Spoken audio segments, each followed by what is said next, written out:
The Dajjal shall try to strip God of all of his divine attributes and claim them for himself. This arrogance is also the way of the Freemasons, who are engaged in replacing the laws of God with those that are man-made and claiming justice across the land, using technology to monitor all that you do, trying to see and hear everything, using genetics to alter and to improve the creation to reach their false standards. Their arrogance knows no bounds, and they obey no law but that of their own making. These are the forerunners to the Dajjal. These are the Freemasons.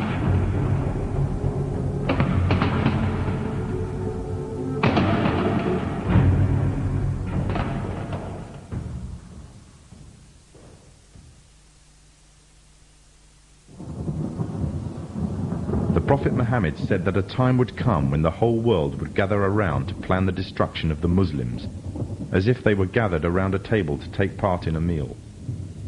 Today the nations of the world are doing just that, around the circular tables of the United Nations General Assembly Hall. He also said that the time of the Dajjal will be years of confusion. People will believe a liar and disbelieve one who is trustworthy, and those who rebel against God will have a say in general affairs. Today, during the time preceding the Dajjal, there is also a time of confusion. The system set up by the forerunners to the Dajjal have ensnared many Muslims away from truth, using lures such as wealth and materialism and fulfillment of earthly desires.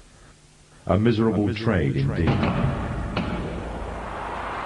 These times of tribulation are like a giant sieve, sorting out the true believers from the apostates and hypocrites. Many have adopted the lifestyle and philosophy of the Dajjal system, retaining perhaps only their Muslim names or clothing, wearing them like a badge to their identity, and in every other way embracing wholeheartedly the system that is being used to eradicate Islam.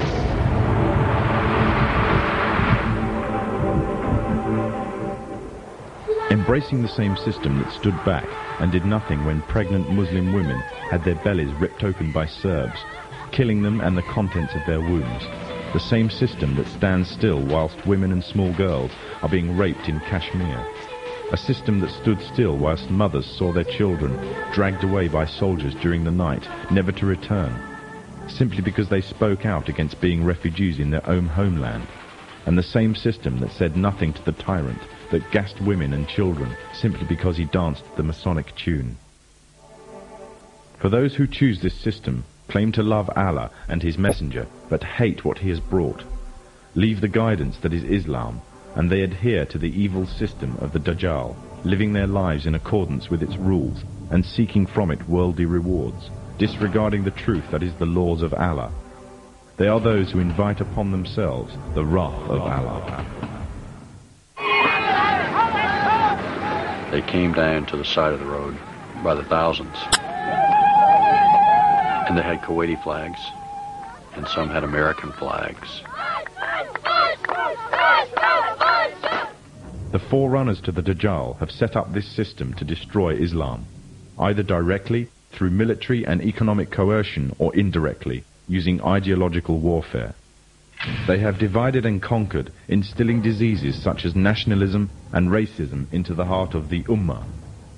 Their biggest fear is Muslim unity, and revival of the message brought by the last prophet to mankind, and everything they do is geared to prevent this.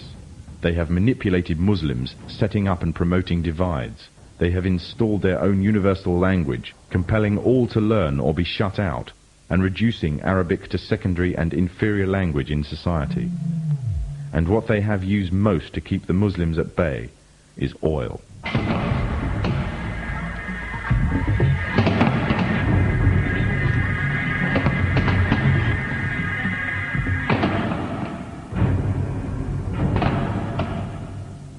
During World War I, the Freemasonic governments managed to destroy the Islamic Caliphate and annex all its territories. The part now called Iraq was put to British mandate, and current borders were defined by them and through the Iran-Iraq War.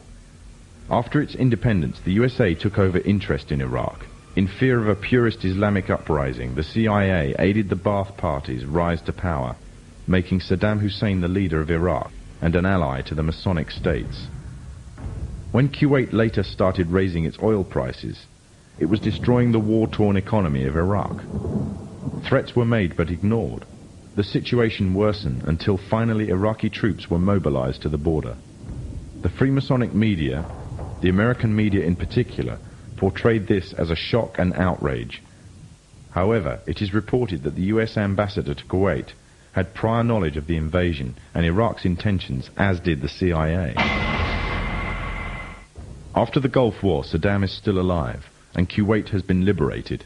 It remains to be asked exactly what purpose the Gulf War served to its Freemasonic orchestrators. The Masonic West has long realized that the control of oil is vital to their economies.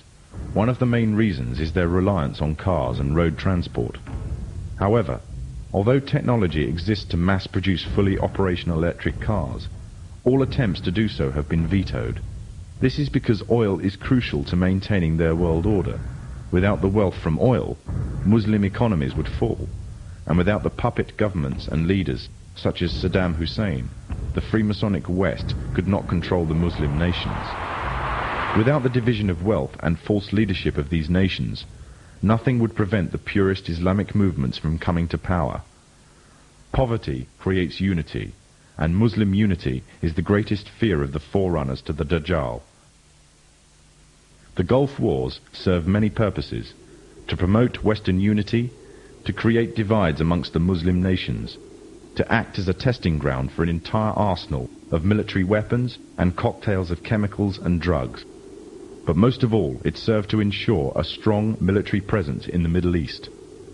The Dajjal has placed a strong hold in the very heart of Islam itself and laid a firm grip on the Muslim holy lands. But although they plan, Allah also plans, and Allah is the best of planners. The final victory will be with the Muslims.